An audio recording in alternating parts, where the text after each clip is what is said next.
Hello, my name is Adam Higginbotham. I'm the author of Midnight in Chernobyl, the untold story of the world's greatest nuclear disaster. And I'm here to answer a few of your questions, which I have in front of me. This is a pretty tricky question to answer because the very nature of the Chernobyl accident made pretty much everything difficult to research, partly because the whole incident was shrouded in secrecy by the Soviet government from the outset. But also partly because of that, and partly because it happened in the Soviet Union, and because so much time has passed, the entire event has been sort of shrouded in myth and disinformation since it happened. So a lot of the research was involved in trying to disentangle the incorrect and mythical things that had been written about the accident in the past from what really happened. And so a lot of the work involved trying to find individuals who'd been there at the time who could talk honestly and truthfully about what happened, and also uncovering things in the documentary record in archives that were reliable sources as an indication of what actually happened. And within those categories, the most valuable and hard to find material was the written record of internal Politburo discussions about what happened in Moscow, and the written record of what happened on the ground in Pripyat and in the city of Chernobyl in the immediate days after the accident. And the Politburo record exists in fragments and has leaked out in bits and pieces over the years. And I was gradually able to piece that together. And with the written record of the deliberations of the government commission that was sent to Pripyat on the day after the accident, I got very lucky because I was provided with the complete police written record in draft form by the Chernobyl Museum in Kiev. And in terms of individuals, once again, the hardest people really to track down and the most valuable people were former government ministers from the Soviet time. And those people, when I found them, provided an invaluable insight into what really happened. Well, the truth is that actually I don't really remember learning about it in April 1986 at all. And I think that's partly because at the time I was 17 when it happened. And so I grew up at the height of the Cold War. And the Chernobyl accident really seemed just a part of a wider kind of fear of nuclear apocalypse under which I lived most of my teenage years. And so it tended to fade into the background along with a lot of other anxieties about individual news events that I had at the time. What I do remember much more clearly, because it stuck out as exceptional in a way that did not in this prevailing atmosphere of kind of Cold War paranoia, was the Challenger space shuttle accident, which happened just 6 weeks previously. But I couldn't tell you what I was doing when I learned of the Chernobyl accident because I honestly don't remember it. There certainly was no intention at the time when I was 17 to write a book about this, and it wasn't until I began looking at it in the run-up to the 20th anniversary of the accident in 2006 that I began taking the idea seriously.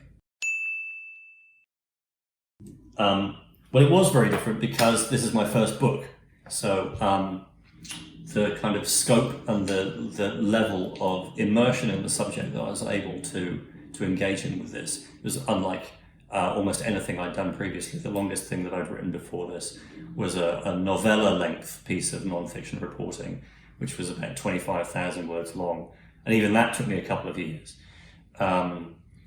And so the biggest difference really was the amount of time that I was able to spend on this, and the amount of attention to detail that I was able to engage in, and I had the resources and the time to do what I'd really always wanted to do, which was to engage with a subject in this level of detail.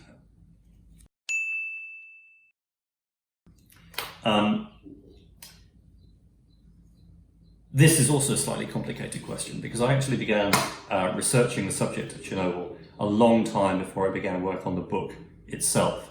I started reporting at the end of 2005 as the 20th anniversary approached, and that was for a magazine story that was purely intended to reconstruct the events of the night of April the 26th. So I set out to find surviving eyewitnesses to what had happened to reconstruct those events in detail for a magazine story that was then planned to be 3,000 or 4,000 words long.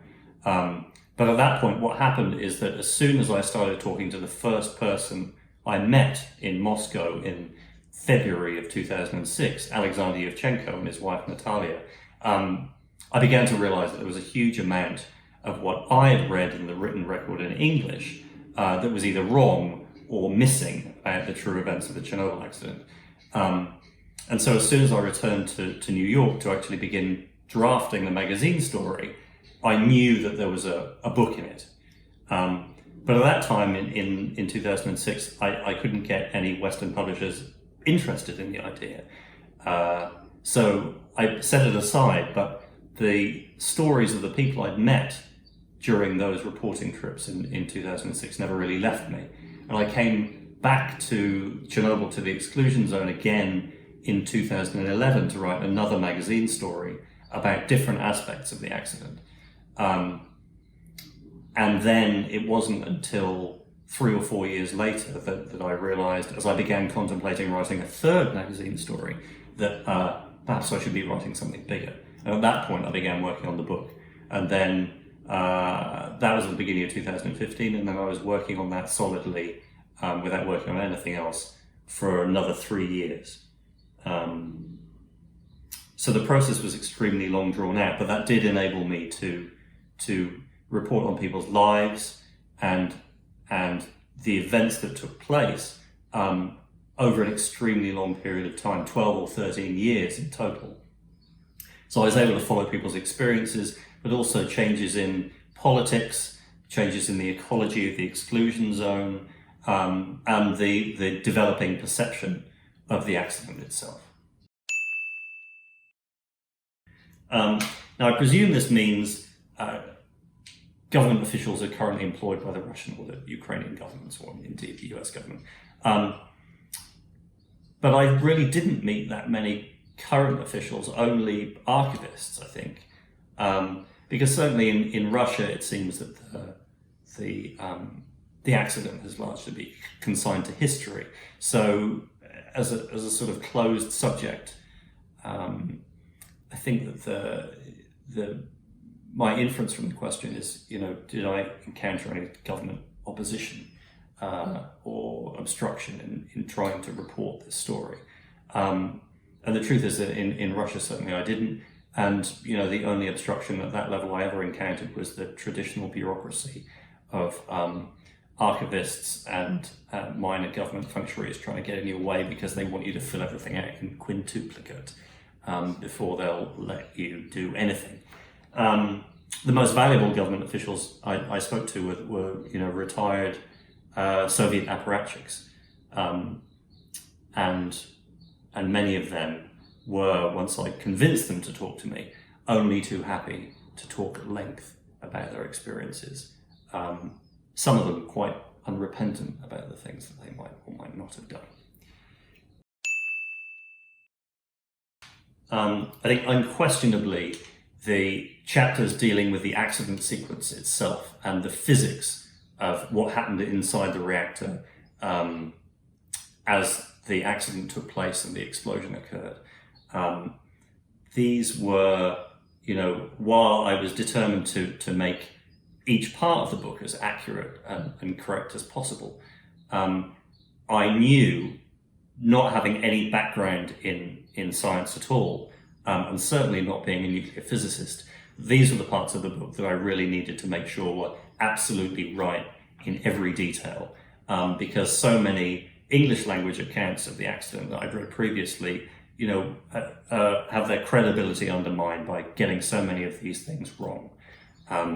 So I had to do an enormous amount of work and get an enormous amount of help from a handful of nuclear physicists who helped me understand the concepts at hand who provided me with technical information and then checked the manuscript to make sure that I hadn't made any idiotic errors.